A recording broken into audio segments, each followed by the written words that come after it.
Right now, there is no official confirmation. DJI has said nothing, no launch date, no specs, nothing solid, but something interesting is happening behind the scenes. Multiple sources are pointing in the same direction. Drone communities are talking, analysts are noticing patterns, and when that happens with DJI, it usually means one thing: they are getting ready to move the line forward. Because that is what DJI does best. They do not rush small upgrades, they wait, they refine, and then they release something that changes expectations overnight. To understand why the Mini 6 Pro is getting so much attention, we need to look back for a moment. The Mini 5 Pro already pushed limits that once felt impossible. A 1-inch sensor in a drone under 249 grams, full omnidirectional obstacle sensing, even in low light, a tilting gimbal that opened up creative angles, active track that actually worked reliably, and 10-bit color for serious editing. 2 years before that, none of this existed in this size. Not even close. So now the situation is very different. This is no longer about catching up. The Mini series has already caught up. Now the challenge is much harder. Now DJI has to go beyond expectations again,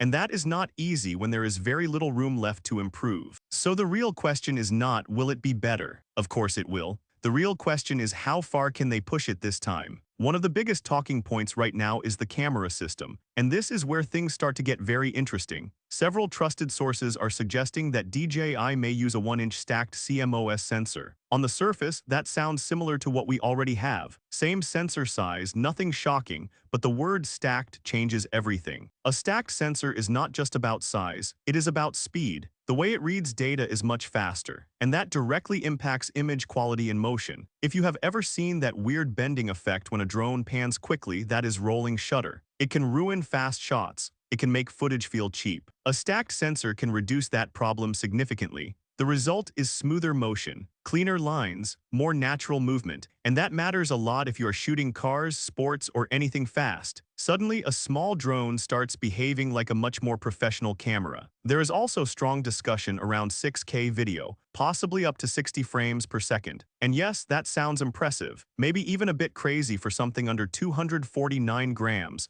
but we need to be realistic here. High resolution means high heat, and heat is the biggest enemy in compact drones. So while 6K at 60 FPS might exist, it may not be something you can use for long periods. A more balanced approach feels more likely. Stable 6K at 30 FPS, reliable performance, and maybe higher frame rates in shorter bursts. That is usually how DJI works. They focus on consistency, not just big numbers. And honestly, that is what most creators actually need. Now here is where things could truly change the experience. Variable aperture. This is something people have wanted in mini drones for a long time. Right now, if the light changes, you have to land. You have to swap ND filters. It breaks your flow. It slows you down. But imagine adjusting exposure directly from your controller. Instantly. No landing, no interruptions, just smooth control while you are flying. Rumors suggest a mechanical aperture range, possibly from around f1.7 to f11. If this becomes real, it is a huge step forward,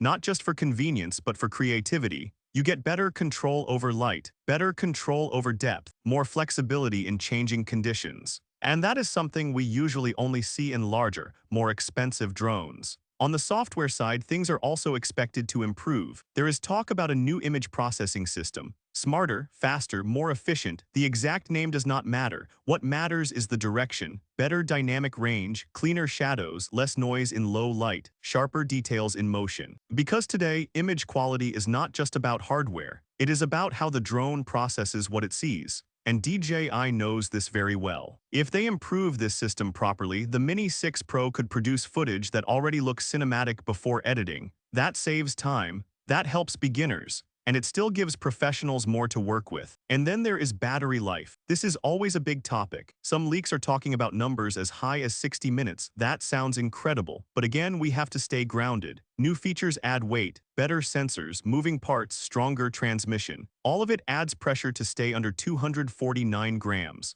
So a more realistic expectation might be around 40 minutes of real flight time, and even that would be a strong result if it stays consistent. Because in the end, reliability matters more than extreme numbers. Now let me give you my honest opinion at this stage. If DJI manages to combine even half of these upgrades properly, the Mini 6 Pro could easily become the most complete compact drone ever made. Not just powerful, not just small, but balanced. That balance is what really matters. A drone that feels reliable, A drone that adapts quickly. A drone that lets you focus on creativity instead of limitations. And if that happens, then yes, this might be the moment when small drones stop feeling like a compromise. If you like the video, subscribe, share the video, and hit the bell icon like that.